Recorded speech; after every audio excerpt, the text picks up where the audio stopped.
Abi böyle bir şey olamaz ya.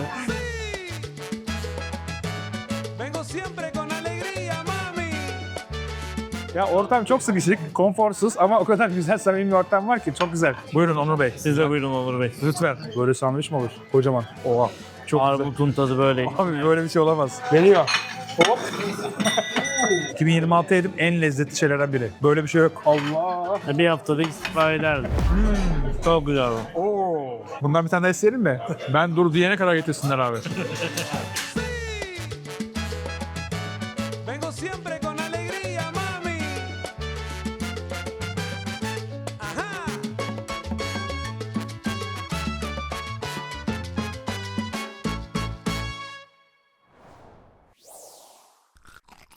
Buenos Aires'te lezzet keşfimiz devam ediyor. Ama bu bölüm benim için biraz daha özel. Arjantin seyahatim boyunca beni en çok etkileyen, aklımda kalan ve tekrar gitmek isteyeceğim 2 lezzet durağı tek videoda karşınızda. Yaşadığım bu deneyime sizi de ortak etmek için bu 2 özel durağın tüm inceliklerini birlikte keşfedeceğiz. Buenos Aires Vlog'un 2. bölümü başlıyor. Aguántate, la vida va a cambiar. Ajá, eso es. Aunque será diferente, seguiré igual. Repítelo. Aguántate, la vida va a cambiar. Evet, şimdi nereye geldik? Şimdi Pauline geldik. Bir sandviççi. Biraz böyle görsel şovlarıyla ünlü bir sandviççi. Sıra olabilir önünde. Çok yok gerçi. Çok yok, evet. Çok yok. Bakalım sıraya geçelim. Sandviç yiyeceğiz. Biraz Sandviç ayaküstü. yiyeceğiz. Yani içerisi dardır. Hızlı gelir, hızlı yenir, sıra beklenir. Bakalım çekim için nasıl olacak, böyle dar bir platform var ama hallederiz. Olsun, hallederiz ya. Hallederiz Bizim bakalım. yemek yiyemeyeceğimiz yer yok. Hadi girelim içeri.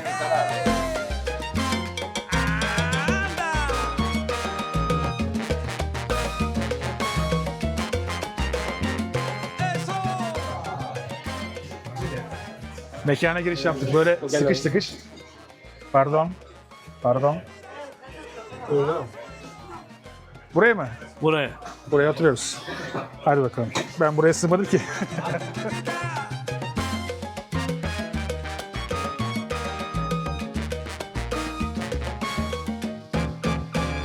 Ay, cuidado.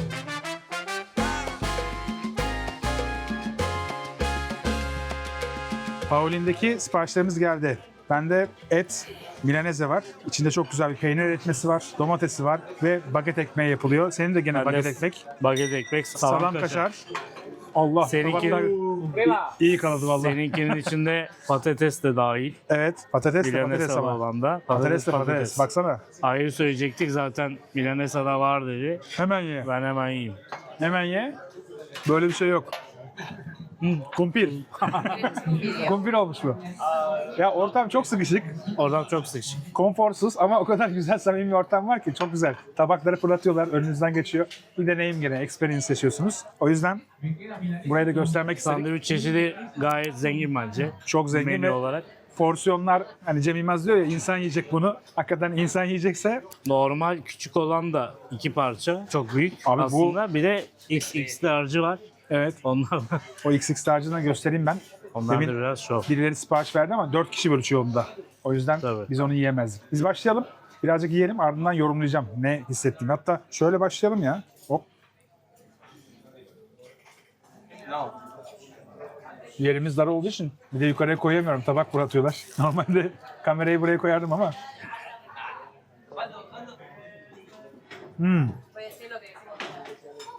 Milanese bir de et şinitsel olduğu için çok doyurucu oluyor. Evet. Onun bir tanesi çok yetecektir yani. Abi yan tarafa bir et gitti. Of. Aman Allah'ım.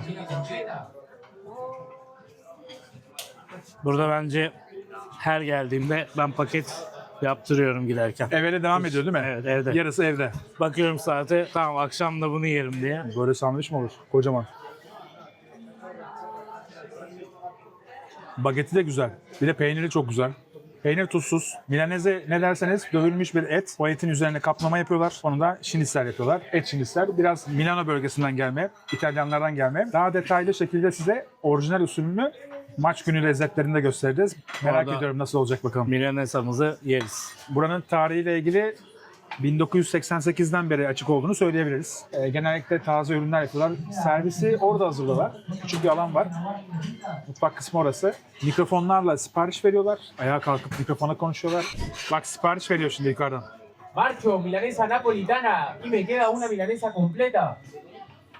Sandviçi duyan kişi hazırlamaya başlıyor ve ardından fırlatarak servis yapıyorlar. Güzel. Sipariş hangi masanınsa onun orada tutuyor, yakalıyor. Aynen. Yakalayabilirse. Yakalayamazsa gülüşmeler, şakalar. Geçmiş olsun, Eğlenceli ortam. yakalayamazsın. Geliyor. Hop. Una porción. Allah! Zıpladı. Her gün her müşteriye bunu fırlatarak servis etme motivasyonunu herhalde kendinde bulamazdım Bir ben. tane şey var ya, Çalışıyor mazoşistler olsam. döverek kafede, restoranda Allah! Bir haftada istifa ederdim. Kafamızda tabak fırlattılar. Başlık hazır. Patates inanılmaz iyi. Bak. Buraya da getirdiler. Kocaman. Her masada var zaten. Herkes yiyor. Dijo que ya guardó las dos guarnias a cambio de... O ona veriyor, o ona fırlatıyor. Gracias. Lezzeti nasıl milanesa'nın eti olarak? Milanese çok güzel. Çok güzel pişmiş ve aşırı sıcak değil ya. Çok rahat yenilebiliyor şu anda. Evet, sıcak değil. Ekmek bageti çok güzel, çok beğendim. İçindeki peyniri çok beğendim. Tuzsuz bir peynir. Domates güzel. Sadece ekmek daha çıtır olabilirdi bence baget olduğu için ama bu birazcık daha sandviç bageti tabii. Evet. Patates çok güzel. Benimkini tosta basayım mı diye sordu. Ben kendim bastırmadım. Soğuk sandviç gibi daha iyi oluyor diye düşünüyorum ben. Buranın bulunduğu yer biraz böyle Sirkeci gibi bir yer. O yüzden geldiğiniz zaman telefonlara dikkat biraz. Ekstra özen gösterin. Değil mi? Çok merkez olduğu için yani çok kimin geçtiği belli olmuyor. Bir de o televizyonlarda, YouTube programlarında gördüğünüz o para bozdurulan Florida Caddesi'ne yakın. Biraz daha çok işte düzensiz ve merkezi olduğu için dikkat etmekte fayda var. Aynen öyle. Cuidado, cuidado. Abi böyle bir şey olamaz ya. Çok iyi ya. Hayran kaldım. Benim ilk karşıma çıktığında inanamadım ya, bunlar manyaklar mı diye. Hakikaten manyaklar bence. Yani yarısını yiyebildim ben. Ben Bunu- yarısını da yiyemedim. Yarısını da yiyemedim. Doydum. O kadar büyük bir sandviç, hakikaten doyduk. Ama Çünkü milanese güzeldi. güzel. Güzelliğiyle ilgili bir soru yok. Çok büyükler. Doydum. Daha da doymamam gerek. Aslında yine de doydum yani. Paket yaptıralım. Paket Hem yaptırıp hesabı isteyelim hem Evet. paket yaptıralım. adisyonu söyleyelim, ardından buradan Şu gelsin. çıkalım. Yoksa kafamıza gözümüze gelecek.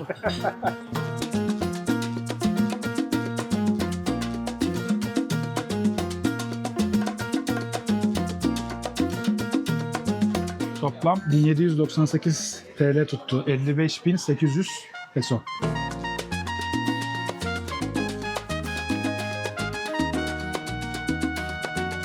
Paul'ün benim son zamanlarda deneyimlediğim en keyifli yerlerden biriydi. Hakikaten bana şey dedi, hatta fırlatmak ister misin dedi. Hayır. Dedim ki ben fırlatamam onu. Fırlatırım, dışarı taşar, milletin üstüne gelir, viral olur. O yüzden Bir de yani yemek dışında enerjimizi yükseltti. evet, yemek dışında Yemek enerjimiz dışında. yükseldi. Aynen. Çok güzeldi ama çok keyif aldım. Teşekkür ederim tekrardan. Şimdi akşam yemeği için daha vakit çok var. Rezervasyonumuz var çünkü. Bir hazırlanmak için bir otele gidelim. Üstümüzü değiştirelim. Ardından akşam yemeğinde çok güzel bir yerde görüşürüz. Evet. Çok güzel bir yerde görüşürüz.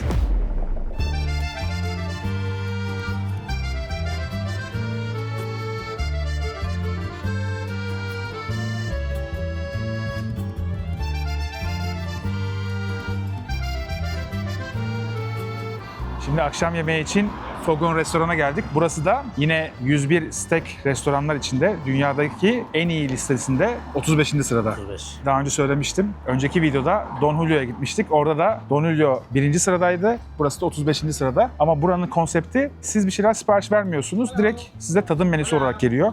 Yanlış hatırlamıyorsam 11 course'luk bir yemek gelecek. Önümüze getirecekler ve aynı zamanda chef's table olacak. Yani şeflerin etrafında oturmuş olacağız. Pişirme alanının etrafında oturacağız. Güzel bir deneyim. Buraya gelmişken bu deneyimi de yaşamanızı tavsiye ediyorum. Çünkü Arjantin'de, özellikle Buenos Aires'te çok fazla et restoranı var ama bu tarzda bir deneyim yaşamak gerçekten iyi olabilir diye düşünüyorum. İstanbul'da bu konsepte yerler var ancak sakatat üzerine var. Onlar da Michelin listesine girmişti biliyorsunuz ki. Ama Fogon birçok kişinin tavsiye ettiği, Onur'la beraber de karar verip gelmek istediğimiz yerlerden biriydi. En sonunda içeri giriyoruz. Hadi o zaman hep beraber içeri girelim.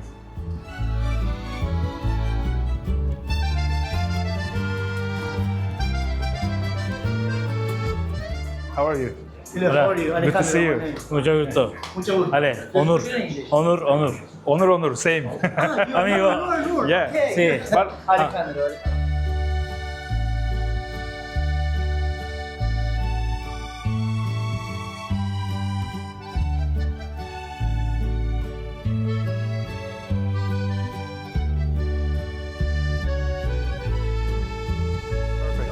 Gracias.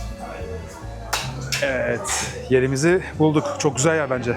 Çok güzel. Ha? Sıcaklık Havalar- geliyor ama.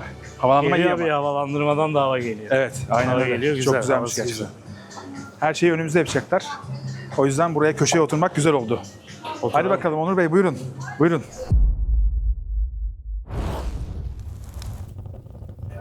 Menümüz geldi. Ben ekrana yansıtırım bunu ayrıca. 9 course'luk yemeğimiz var. Ama bunlar içinde işte ricotta peynirli, taze sebzeli başlıyoruz. Ardından ütülenmiş provoleta peyniri diyor, yazıyor. Provoleta peynirinin yanında ızgara meyveleri var. Moleja, roasted Moleja. tomato and ginger sauce diyor. Yani tavada çevrilmiş domates ve aynı zamanda zencefil sosu var. Morcilla var ondan sonra. Morcilla kan sucuğumuz. Evet. Ondan gelecek. Ama o elmalı chutney chorizo ile beraber. Tabii ki evet farklı bir sunum olacaktır. Bir asado görüyorum. Evet. Ağır ateşte pişmiş asado. Sonrasında Bir matambre var. matambre var. Matambre de bir burada Steak çok yaygın gibi. bir et çeşidi. Evet. Matambre. Ateşte çevrilmiş mısır ve aynı zamanda islenmiş püre. Püre. Aynen. Püre var. Sonrasında da en son olarak da ribeye geliyor. Şefin ızgara sebzeleriyle beraber sunduğu güzel bir tabak. Sonrasında pankek. Sonrasında pancake'imiz var. Evet. O da dulce de leçeli, klasik. Olmazsa olmaz tabii ki. Olmazsa olmaz ve- Arjantin için bir numara. Ardından kahveyle bir kapanışımız görünüyor. Evet. Güzel bir fine dining. Bu arada çok şık içerisi. Evet. Gerçekten Çok çok şık. Yani söylemek lazım. Her yer tertemiz. Biraz bir sanat eseri izler gibi Evet. önden biraz izleyip her yerde farklı bir detay var. Setup çok güzel gözüküyor. Orta tarafta ateşleniyor. Bu arada bu tarzda ateşlerde genellikle şöyle yapıyorlar. %60 odun ateşi, %40 kömür ateşi ikisini birleştiriyorlar. Arjantin mutfağında genellikle böyle yapılıyor. Dolayısıyla ortada odunlar yanıyor, aşağıda kömürler var. Onları birleştiriyorlar daha sonrasında. Şu arka tarafta stekleri görüyorum dolabın içinde. Çok güzel şaraplar var, dolapta sergileniyor. Aynı zamanda burada dekor olarak da şarap sergilemişler. Ambiyans çok şık. Gördüğüm en enteresan restoran oturma düzeni. Hani başka bir masa yok. Bu arada inanılmaz havadar. Çok havadar. Yani sıcak diye İnanılmaz havadar, korkuyorduk çok iyi. ama havalandırma muazzam. Alttan da soğutma var bu arada oturduğumuz yerin. Ben tam nereden ne geliyor anlamadım ama Her yerden seriniz. çok iyi bir hava var Yani şu an. dışarıda içeride. hava 25 derecelerde oluyor gündüzleri. Akşamları 20 derecelere düşüyor. Ama şu an burası herhalde 13-14 derecelerde efendim. Çok Bugün güzel. böyle kaliteli bir ana yemeği bugün hak ettik. Aynen öyle. Biraz Vlog'da hak ettik. Bugün Biraz güzel evet. yedik ama ha. biraz daha böyle gezinirken yenilecek yemekleri yedik. Sağlam bir akşam yemeğiyle kapanış iyi olacak. Bugün çok güzel yedik. Özellikle La Ramba'daki Bife de Lomo beni mest etti. Çok acayip bir etti o. Evet. Evet, buzumuz da geldi. Şimdi yavaş yavaş anlatımları yapıyorlar bu arada. Bugün ne yiyeceğimizi, hangi etleri yiyeceğimizi öncelikle sunum olarak gösterdiler. Burada 2 tane kozalak görüyorsun. O kozalakları mangalın içine koyup önümüzde pişireceklermiş ama o kozalak his tadı verecekmiş. Yani birazcık kozalak tadını almasını istiyor. Ortada yanan bir odun ateşi var görüyorsunuz ki quebracho. Buradaki özel kırmızı ağaçlardan bir tanesiymiş. Kütük yani. O kütükleri yakıyorlar. Bir de kırmızının haricinde beyaz olan versiyonu var. Onu da yakıyorlarmış. Hi. The night Yeah. we have here Alegría, Angélica Zapata Chardonnay. Yeah. That wine is from Mendoza. We're going to use it for the first 3 courses, and it's 100% Chardonnay.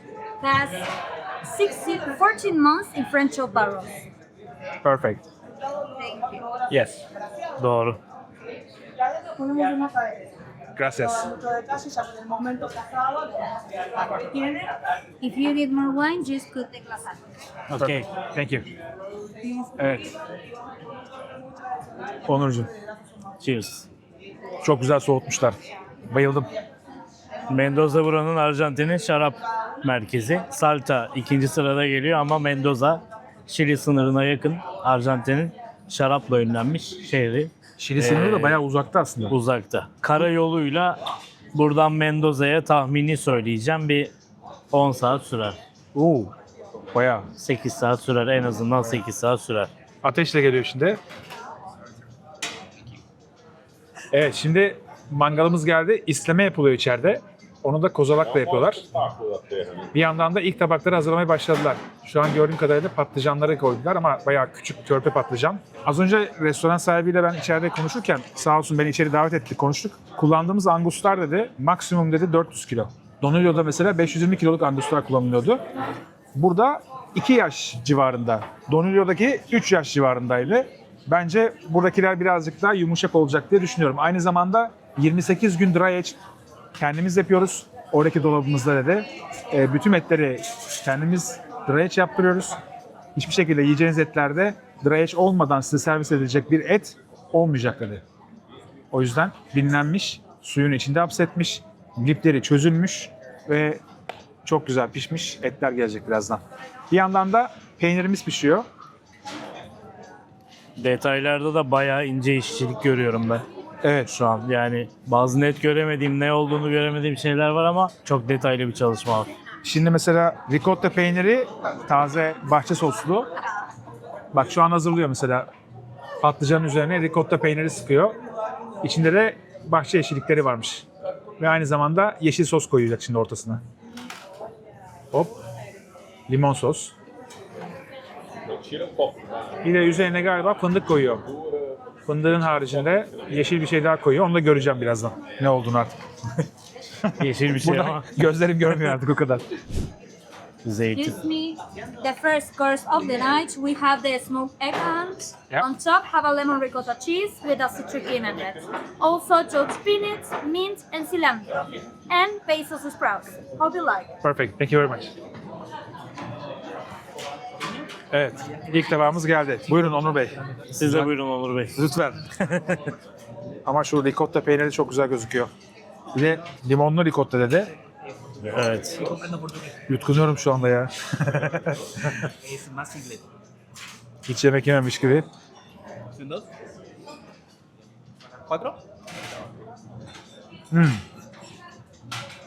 Çok fresh. Asitli. Limonun daha baskın olduğu. Oo. Bayağı limonlu. Üzerindeki de çok iyi olmuş. Evet. Oh. Çok güzel. Başlangıç için çok iyi. Başlangıçta damağa bayağı vurdu. Çok üst notadan girdiler. Tahminimden fazla asitli. Evet. Ama lezzetli mi? Lezzetli. Damağı ele geçirdi şu anda. Komple bugün yediğimiz her şeyi sildi attı.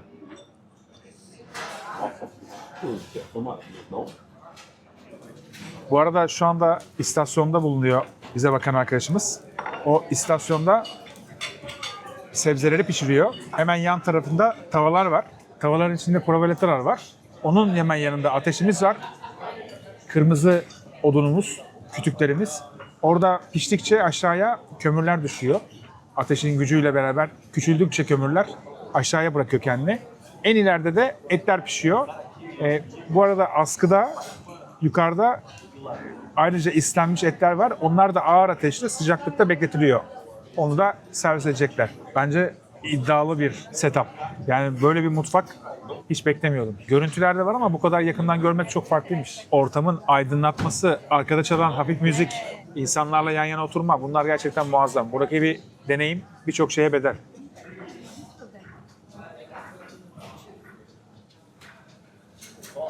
Excuse me, for the next course of the night, we have provoleta. It's a typical grilled cheese in Argentina. On top, have pear, preferring a Torrentes wine reduction, and a sauce made with the same reduction of the wine. Be careful, the bun is hot, and enjoy it. Yeah, thank you. Provoleta peynirimiz geldi. Yanlardan tutacağım çünkü tava çok sıcakmış. Aman. Provoleta peynirinin üzerinde de armut var. Evet, Onur Bey buyurun. Provoleta peynirimiz. Gördüğüm en farklı provoleta sunumlarından biri. Tabii burası şef restoranı. Tabii. Buyurun. Bu arada tabaklarımızı mesela bitirdikten sonra bir garsonla dolaşıyor ve boş tabakları alıyor. Her course'ta burası temizleniyor. Şöyle göstereyim. Iya, basta de bem. Coisa. Japonês tem que Oha. Çok güzel. Armutun tadı böyle. Abi böyle bir şey olamaz. İçine Direkt- hafif hafif işlemiş. Bak şu anda damakta böyle tat sürekli değişiyor, farkında mısın? Beklettiğin zaman bir kere provoleta çok yağlı. Bu yağlı peynir. Ama tuz oranı, yağ oranı çok güzel bunun. Ama böyle sanki böyle 2-3 saniyede bir armut tadı geliyor. Evet. Gidiyor, geliyor, gidiyor. Evet, zaten damakta sürekli bir oraya bir oraya, bir oraya bir oraya. Çok güzel zaten. Beklediğimden daha iyi.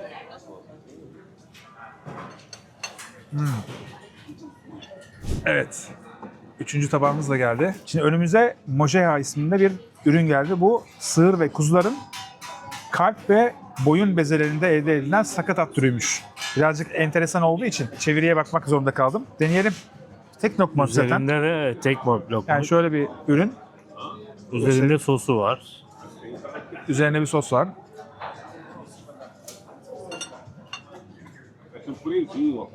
Atıyorum ağzıma. Fırınlanmış domates ve zencefilli sos. Muazzam. Sosu güzel zaten. Çok Kendisi de güzel. uykuluk gibi değil. Et tadı yok ama yağlı, yani kızartılmış yağ gibi duruyor aslında. Sakatat deyince bir acaba diye attım ağzıma. Evet. İlk videoda bir sakatatlar damağımda öyle kötü tat bırakmıştı ama bu bambaşkaymış. Orada bir sakata gelmiştin. Orada sen sakata geldim. Evet. burada. burada. Bu neydi? Hangisi o? Sakatat ama o kadar kötü ki. Aman Allah'ım.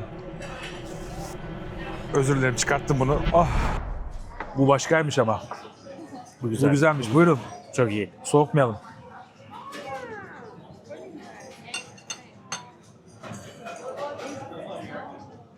Çok ince bir tabaka.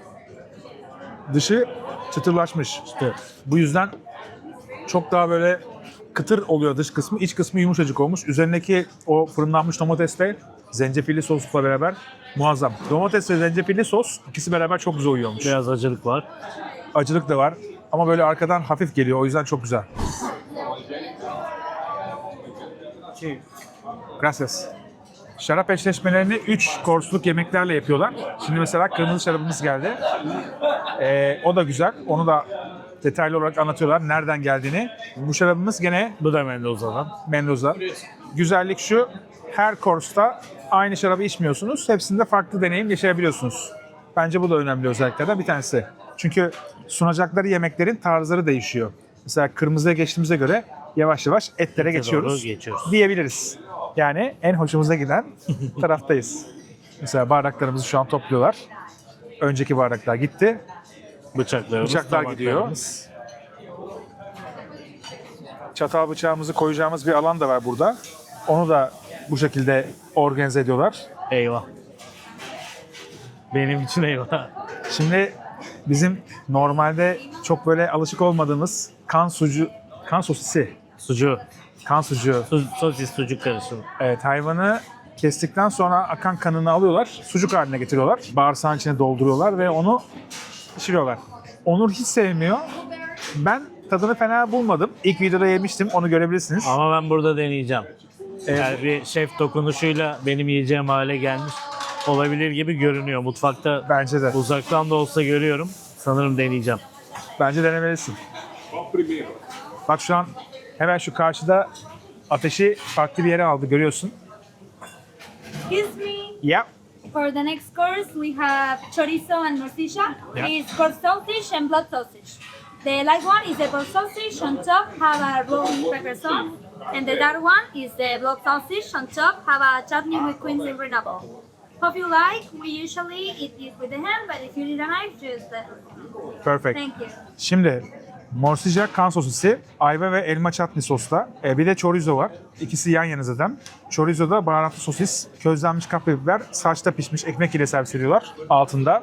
Çok güzel gözüküyor. Başlıyorum ben. Morsicca'dan başlarsan ben de senin onayına göre ben de Morcilla'yı devam edeyim. aldım. Morcilla şöyle bir şey. Koyu renkli. Ben de aldım.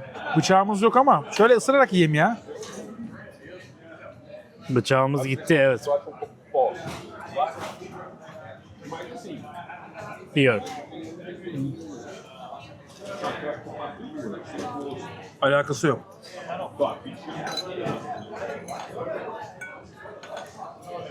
Uzun süre pişirildiği için ilikli kemik suyu, ilikten dolayı böyle yapış yapış. Bayağı glaze olmuş, farkında Bir de mısın? bir şeye benzeteceğim ama ben tam benzetemedim. İşte chutney var, ondan dolayı. Ondan dolayı olabilir.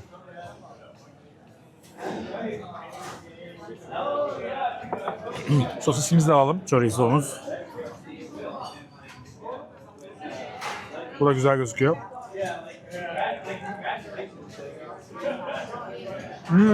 Çok güzel bu. Oo. Çok güzel. Bak şu ana kadar yediklerim Biraz içinde... önceki yenir. Evet. Ama aynı anda var ya. Onur. Bak bundan bir tane daha isterim mi? Var mı fazla? Ben bundan yerim. Fazla var. Excuse me. Do you have one more? Chorizo. Chorizo. Sí. On top we have our roasted red peppers. You like it? Yes, very much. Otur chorizo ye.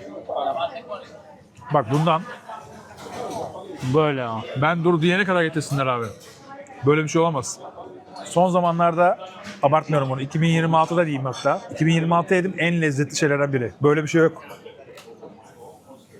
Her şeyiyle dört dörtlük abi. Altındaki ekmekle de. Ellerim biraz yapış yapış oldu ya. Bu arada bir pro kutusu gibi bir şey getirdiler. Şimdi bize bıçak seçtirecekler. Yes. Yeah. Bıçaklarımız böyle. Yine kömürü ortadan alıp yeni pişecek ürünler için ızgaranın altına aldılar. Aynı zamanda bir et parçası var. Matambre diye Matambre. geçen. Matambre'yi pişirmeye başladılar.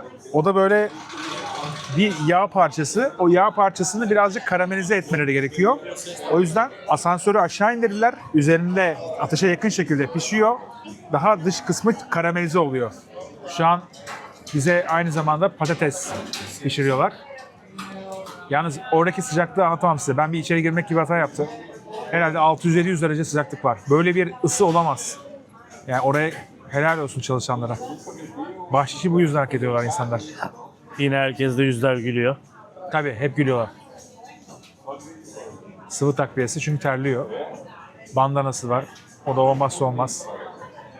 Tabakları bu arada bir altını tabağa yağladılar. Üzerine şu anda parçalar gelecek. Ne gelecekse.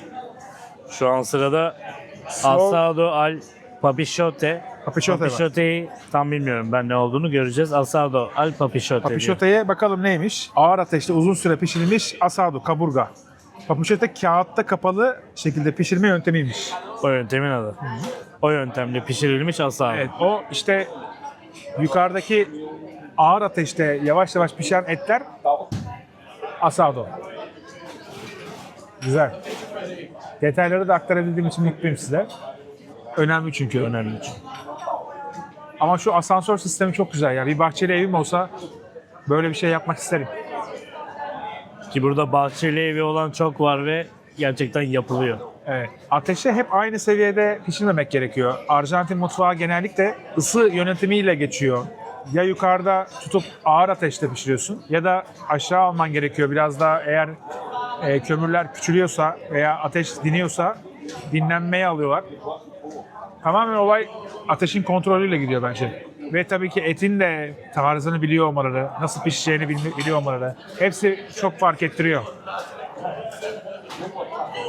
Bu arada ortam ısınıyor gittikçe insanlar birbirine kaynaşıyor. Evet, sohbet Çünkü başladı. turistler de var ve aynı ülkeden gelen turistler çok sık. Çok Brezilyalı var. Evet. Mevsimi çok olmamasına rağmen çok Brezilyalı var. Onları Urla'ya çağırdım ben. Evet. Urla'daki Michelin yıldızlı restoranlarımıza gelin dedim. Ben dedim size önce olur. Kanalımıza davet et. Kanalımıza davet ettik. Abone olun dedik. Beğenin, beğen butonuna basın. Hepsi şu an abone oldular bu arada. Yalan Kaç yok. dilde altyazıydı onlardan bahsedeyim. 22 farklı dilde altyazımız var. Biraz şaşırtıcı. Kendi dillerinde tabii. Biraz Dedi şaşırtıcı. ki açınca benim dilimde başlık açıldı dedi. O yüzden artık beğenin siz de bir. Hadi. Ben de burada izlediğimde zaten yeni program yayınlandığında hemen öne düşüyor. Evet. Orada İspanyolca yazıyor. Öyle mi? Direkt karşına İspanyolca mı çıkıyor? Her seferinde şaşırıyorum. Seni görüyorum altında İspanyolca. Abi. Bir hata varmış gibi oluyor. Yakında dublaja da Ama başlayacak çok iyi. YouTube. Orada da inşallah İspanyolca bak Etimiz geldi. Hi. Nice to meet you. I didn't introduce myself. My name is Ivana. I'm one of the chefs tonight, as you can see, of course. Thank you. It's time for the asado for you. The story we saw at the beginning of the experience, remember? Yeah. Well, now it's that time when we give you more details about all that process that the asado has. First, we cook the entire piece in the oven with vegetables and red wine covered with oil for 4 hours. 4 hours. Then we portion it rib by rib and we wrap it, as you can see here, in parchment paper. This is a French technique. It's called papillote. Have you ever heard of this? No. Okay. Well, and inside it has a sauce with mini miso paste, rice vinegar, and a bit of honey. So the idea with that lontu is to get this really tender, really juicy, and with that sauce, get that umami flavor we want to give to the meat, and of course caramelize it. So now we can take them like Oh.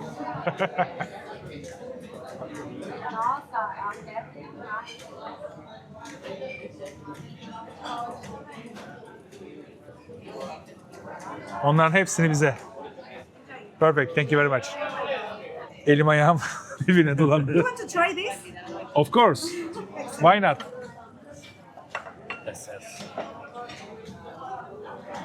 O çok iyi duruyor. O da yağlı kısmı. Öbürü çok iyi duruyor. Öbürü de çok iyi duruyor. Actually, we throw this away, but people are like, you throw that away? Yes, I do, but you can try it if you want. Gracias. Perfect. Abi. Görüntüye bakar mısın? Sinir bozucu. Burada özellikle eti kestiği anda ben bittim. Yani hakikaten ağzım açıldı keserken. Tabaklarımızı alalım şöyle. Ben birer tane tabağıma alacağım. Sonra hangisinden başlayacağıma Bunu da alalım. sakince karar vereceğim. Bu videoda da asado olmasa olmazdı. Başlayalım. Abi et parçalanıyor direkt. Bıçağa Bıçağa dokundum ama- gerek yokmuş. Bıçak seçtik ama biraz boşuna.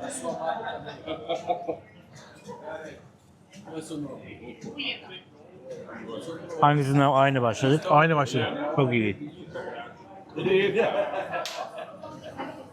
Bunu nasıl ifade edeceğim ben? Isırarak mı yedin yoksa Isırarak direkt yedim. Direkt eridi. Eridi ama ısırarak yedim. Nasıl ifade edeceğim şu an? Söylesene hadi. Benim yerime koy kendini. Vallahi bilmiyorum. Yani ben şöyle demeyi tercih ettim. Isırmaya gerek duydum mu kendi kendine mi eridi gitti. Abi yani Lezzeti tarif edemeyeceğim. ama. özür dilerim. Dişinle dokunduğun anda dişlerin birleşiyor. Aradaki yani etin varlığı yokluğu bir gibi. Hayatına böyle hani bir de yerken kırt kırt kırt dişlerinden ses geliyor. Çiğne biraz mesela böyle. Demek istediğimi anladın değil mi? Ama damakta eriyor, dağılıyor gidiyor. Evet.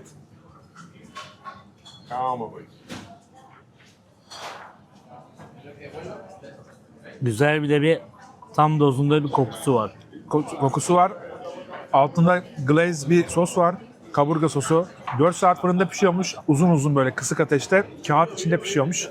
Enteresan. Yani ben böyle bir şey beklemiyordum. Açık ve net söyleyeyim. Bu kadar iyisini beklemiyordum. Diğer eti de kesti bize. Yani biraz yağlı kısımları kaldı. Bu yağlı kısımları ister misiniz dedi. Tabii ki dedik.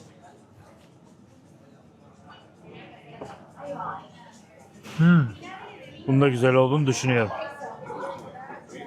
Güzel ama Tabii ki diğeri. öbürü yine damakta eriyor bu da. Evet. Ama et gibi değil. O biraz daha yağlı. Biraz da sert. Sert ve yağı da biraz tabaka tabaka olduğu için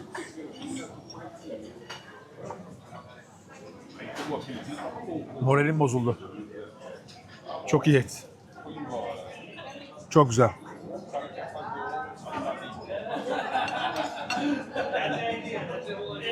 tuzu da mükemmel. Tuz oranı. Bu anlatılmaz yaşanır. Hakikaten bu deneyimi yaşamanız lazım. Fogon. Fogon için Buenos Aires'e bir daha geleceğim. Söz veriyorum. Ve senin için. Burada Tekrar değilsem görüşeceğiz. ben de geleceğim. Aynen. Burada değilsem ben de geleceğim. Beraber geleceğiz. Malbec geldi. Malbec içeceğiz şimdi. Malbec üzümünden güzel bir şarap. Yine aynı yerden mi? Yine Mendoza'dan. Oo. Çok güzel. Sıradaki yemeğimiz geliyor. Ne olduğunu söyleyelim. Asado'dan sonra matambre Matambre geliyor. geliyor. Yani bir tür steak. O ateşin üzerinde yağ tabakası var. Yağ steği aslında. Onu yakıyorlar. Dış kısmını bayağı kıtır kıtır oluyor. Sarı biber sosu ile lime ve kişniş salatası eşliğinde şu an lime ve kişniş salatasını ekliyorlar. Bayağı çok ince rendelenmiş. Tabaklara onları koyuyor. Ardından da diğer ürünleri ekleyip servis edecekler. Yes. Nice. And the next course is matambrito de cerdo por flan. We have a fresh citric salad. The sauce is a mixed yellow chili and pancha for plate. Gracias. Matamremiz geldi. Yanında küçük salatasıyla beraber. Con una ensalada cítrica y una salsa de ají amarillo. Que lo disfruten. Çok tuzlu. Tuzlu ama şundan alırsak nasıl olur? Güzel. Benim hoşuma gitti. Mas é um salzão da gordura de volta também, né? Hepsi beraber daha güzel oldu. Kişnişi bu kadar çok kullanıyor olmaları enteresan. Arjantin mutfağında da seviliyor demek ki. Çok aykırı soslar, çok aykırı baharatlar yok herhalde Türk mutfağına göre.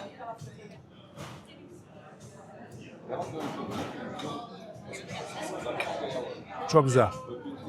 Özellikle sosla beraber birleştiği zaman çok güzel. Sosta ne olduğunu da söyleyeyim ben.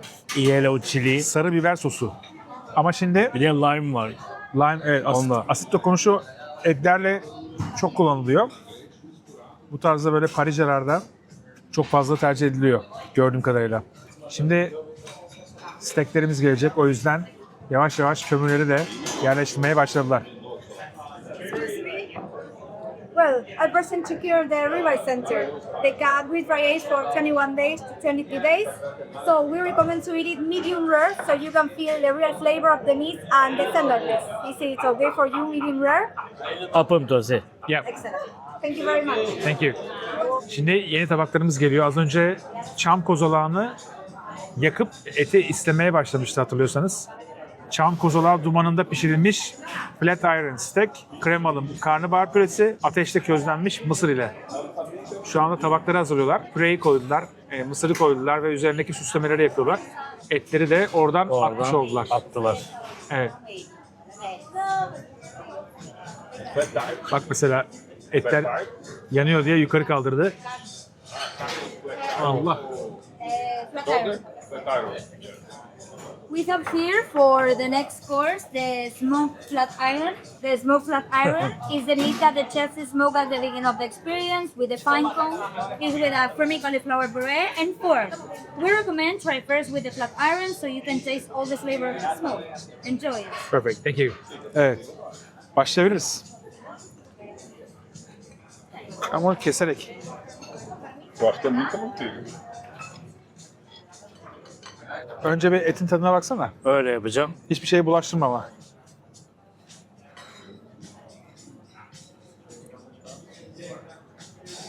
Sanki bulaştırmadan Çam devam. kozalağının isi nasıl geliyor? Direkt isli bir tat değil mi? Çok güzel.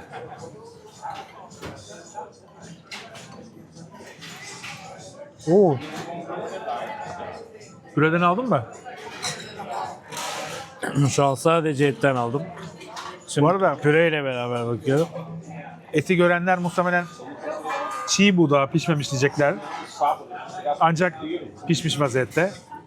Sadece pişme derecesi çok az. Ama ağızda hiç pişmemişliğe dair bir ibare yok. Yok. Mısır bayağı güzelmiş bu arada. Hepsini bir arada al bence. Evet, böyle. Tá bom. Püre de böyle hani püre gibi değil tam sos gibi. Çok iyi. O kadar taze duruyor ki damakta hem güzel yağlamışlar onu. O da kömür ateşinde pişti. Hem de üçünün birden kombinasyonu çok iyi. Ateşte közlenmiş mısır, kremalı karnabahar püresi. Karnabahar püresi çok iyiymiş. Çok iyiymiş.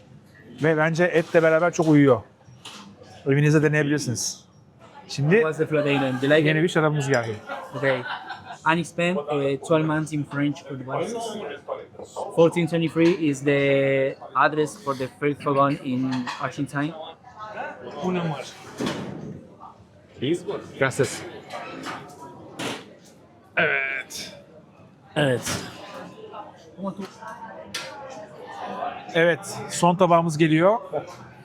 Benim için çok önemli tabaklardan biri. Yani ana yemekler içindeki en değerlilerinden bir tanesi. Ribeye steak geliyor. Tatlı patates püresi, şefin vinegret soslu ızgara sebzeleriyle.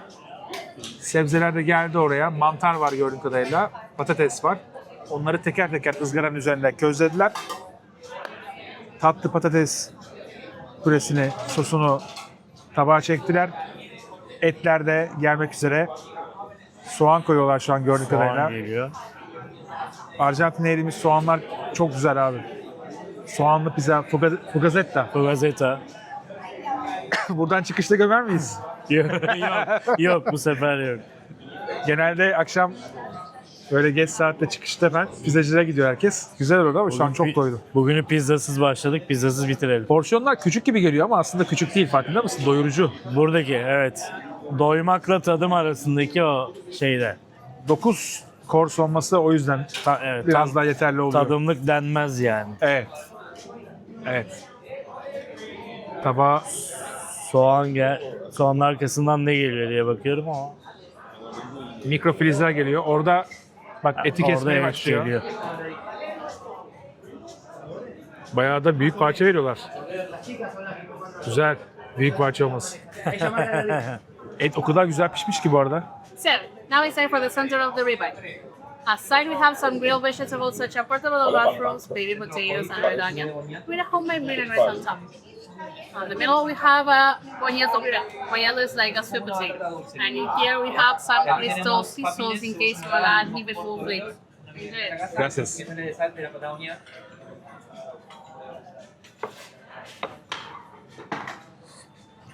Evet. Ribeye steak etiniz geldi. Şimdi ilk olarak etten başlayalım bence. Daha karıştırmadan tadını alalım bir. Bu şekilde bir pişmesi var. Batata dulce, sí. Tiene otro nombre. Déjame- Canadá es yummy. Una batata amarilla. En Uruguay tiene otro nombre. Biraz tuz eklemek gerekiyor. Ah, Bu da yine pero no tenía çok mühürlenmiş, içi çok fazla pişirilmeden geldi. Değil mi? En Uruguay, de Uruguay. Evet ama Robert. está todo muy rico. hem keserken hem yediğimiz zaman gayet pişmiş.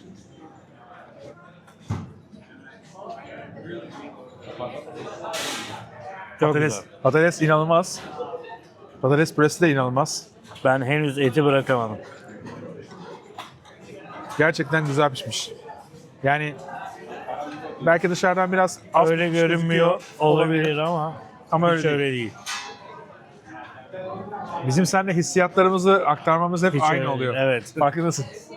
Çünkü mesela insanların ne düşüneceğini az çok tahmin edebiliyorum. Evet. Kıpkırmızı görünüyor Evet. ama yerken hiç öyle değil. Ya benim et deneyimi yaşadığım restoranlar içinde belki de en ileriden biri burası. Sadece Arjantin için söylemiyorum. Dünyada. Çünkü Japonya'ya da gittim. Yani bu kadar iyi et işledikleri, bu kadar iyi servis yaptıkları. Bak şu an etrafı temizlemeye başladılar. Bir yandan etrafı temizliyorlar, bir yandan ızgaraya bakıyorlar. Izgaranın haricinde odunları aşağı aldılar artık komple. 6-7 kişi var devamlı Evet, mutfakta mutfakta ama iş bölümü çok iyi. herkes ne yapacağını biliyor. O yönden çok güzel. Tatlı patates püresi böyle cheddar gibi geldi değil mi? Cheddar gibi. Cheddar'a benziyor. Rengi de öyle koyu. Vámonos. Permiso, por favor. Muchas gracias. De nada. For here, sirs, can I offer you a bit more? Yes, please. Excellent. May I have your plate, please? Of course. How to say no? How to say no, yeah.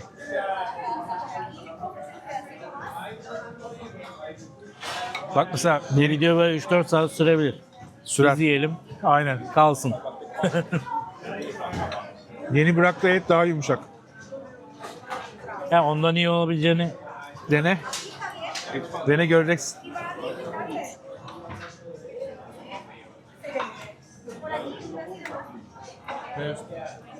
Evet. Daha yumuşak. Biraz. Sabah sıyırıyorum şu anda. Valla baştan sona çok güzel bir yemek. Şimdi tatlımız geliyor. 40 ay Fransız meşelerinde bekletilen, yıllandırılmış, yaşlandırılmış güzel bir şarap. Saúde, Saudi, health, cheers. cheers, Evet. şerefe, şerefe. Biraz yüz ekşitiyor. Yüz ekşitiyor ama biraz böyle vişne tatları, birazcık bitter tatlar, birazcık karamel tatlar. Karamel var. Şekerli ama o kadar aşırı değil. Ama damakta güzel bir tat bırakıyor. Bitiminde odunsu tatlar gelmeye başladı. Güzel, enteresanmış bak. Bundan bulabilirsem alırım buradan. Enteresan değil mi? İyi soğutulmuşundan böyle şat yapa yapa. Tatlımız Pancake. dulce de leche'li pankek ve Patagonya kırmızı meyveleriyle ahududu, frambuaz, Orman meyveleri. aynen Patagonya'dan. ve krema sosu var yanında. Onunla beraber Onunla servis beraber. edecekler. Finali yapıyorlar. Üzerine veya birlikte kahve gelir. Közde ısıttıkları o demiri tatlının üzerine basıyorlar. Manyaklık şu anda. Of, içeriye bir koku sardı, anlatamam size. Üzerine şeker koymuşlar. O şekerin üzerine bastığı için krem brûlée gibi oldu üst tarafı. Evet, tatlımız geldi. Tatlımız Şimdi geldi. Dulce de leche'li pankekimiz tek geldi. çırpılmış krema. Kremamız ayrı tabakta. Orman meyvemiz ayrı tabakta. Çırpılmış krema yoğun bayağı. Koydum böyle. Sana bıraktım. Orman meyveleriyle servis yapıyorum. Vallahi çok daha güzel oldu. Şu anda. Tatlı benim hassas noktam. O yüzden böyle enteresan tatlıları seviyorum. Já dá pra fazer. Ve içinde dulce de leche varsa Var. Var ve çok güzel. kötü olma imkanı zaten olmuyor. Olmuyor. Ama bu üzerini yaktılar ya, ekstra güzelleşti bence. Kesinlikle çok güzel. Kıtır kıtır yaptı. Vallahi üstü kıtır kıtır. En son midemiz rahatlasın diye bir bitki çayımız geliyor. Evet, biraz daha böyle relaxing tea diye geçiyor. Mate gibi değil. Burada herhangi bir tabağa dediğim hiçbiri yok. Bir tanesinde demedim yani, hakikaten doğru Evet. söylüyorsun. İlk başlangıç dahi çok güzeldi.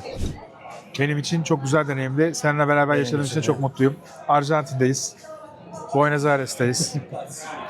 Dünya, Hava güzel. hava güzel. Yemekler Dünyanın öbür güzel. ucu. 12.000 kilometre uzaktayım sizden şu anda. Şu an Sabaha Türkiye'de, karşı. şu an sabah kaç? 4.30. Hepiniz şu an pirelerle boğuşurken ben burada keyfini çıkarıyorum.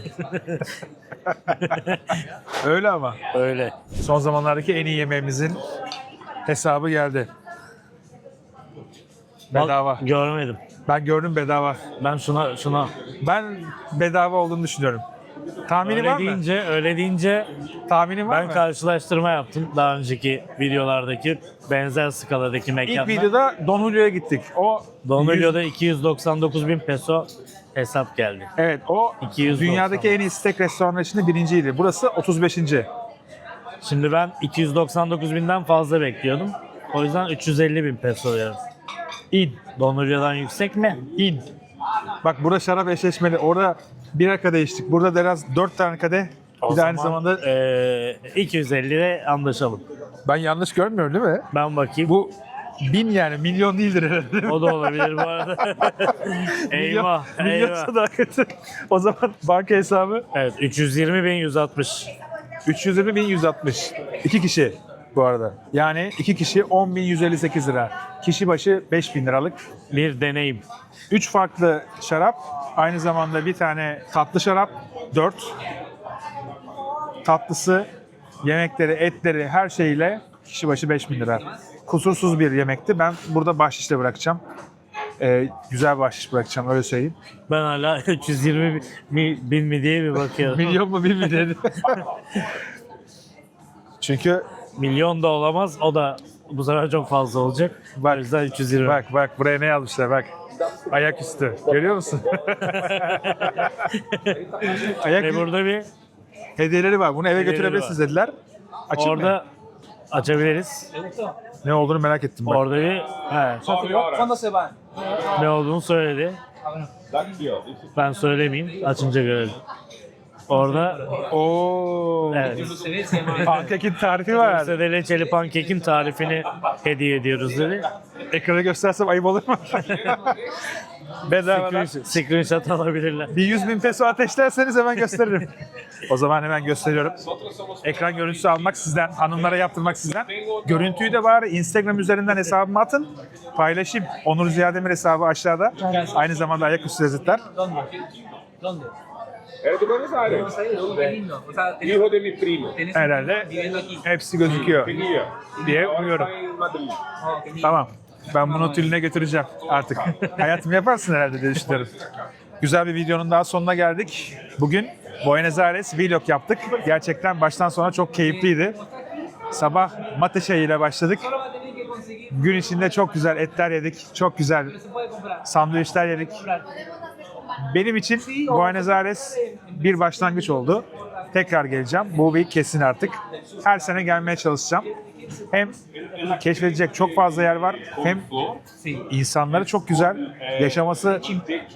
yaşamak için bile çok güzel bir yer. O yüzden seni de anlıyorum burada neden yaşadığını ve gerçekten tebrik ediyorum. Çok güzel yerler biliyorsun, çok güzel tavsiyelerin oldu. Teşekkür ederim. Bu videolarda çok güzel eşlik ettin.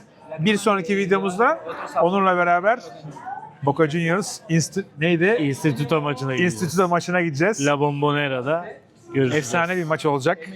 Benim dünyadaki en beğendiğim, en ateşli tribün Boca Juniors Hem de taraftarı. tribünün tam içine gideceğiz. Tam La içine Bombonera'nın kale arkasının La Doce 12 grubunun içine gideceğiz. O ateşi beraber yaşayacağız. Aynen öyle. Tabii ki öncesinde sokak lezzetleriyle. Maç günü lezzetleri olacak. O da yeni bir bölümümüz. Maç lezzetleri. Onu da bu bölümle beraber, Boca Juniors'la beraber başlatmış olacağız. Ardından dünyanın farklı ülkelerinde, Türkiye'de dahil olmak üzere farklı semtlerde maç günü lezzetlerini artık ayaküstü lezzetlerde izleyebileceksiniz. Çok yaşayın. Arkadaş bayağı bir hapşurdu. Evet. Messi'ye benzeyen arkadaş. Evet. Messi'ye benziyor. Bayağı benziyor. Şu arada Arjantin milli takımı burada. Burada Denk gelebiliriz belki. gelebilirdik yani. Evet. O zaman lafı daha fazla uzatmayalım. Bu haftalık bizden bu kadar. Eğer videoyu gerçekten beğendiyseniz bu sefer hem televizyondan hem de cep telefonunuzdan, yani özellikle istiyorum sizlerden, beğenirseniz çok mutlu olurum. Ne kadar çok kişi beğenirse video o kadar çok kişiye ulaşıyor. Evde 3 kişi izliyorsa 3'ünüzün de beğenmesini istiyorum. Özellikle söyleyeyim. Ben de burada şahit oldum buna Evet. ayrıca. Yani Ne kadar senin emek harcandığını. emeğine, Evet. titizliğine, özen göstermene, 12.400 kilometre yaklaşık yol gelip 18 saat. 18 saat gelip üstüne hemen çalışmaya başlayıp videoları üst üste Dinlendik mi? dinlenebildiğimiz kadar dinlenemedik tabii gün. ki. 10 günde bir Dinlenemedik. gün. Ama işte senin çalışkanlığına ben de adapte olmaya çalıştım, eşlik etmeye çalıştım. O yüzden ayrıca emeğine karşılıkta beğenirlerse ben de çok mutlu olurum. Vallahi çok seviniriz. Onur için de beğenirseniz çok mutlu oluruz. Seninle tanıştığıma gerçekten çok mutlu oldum.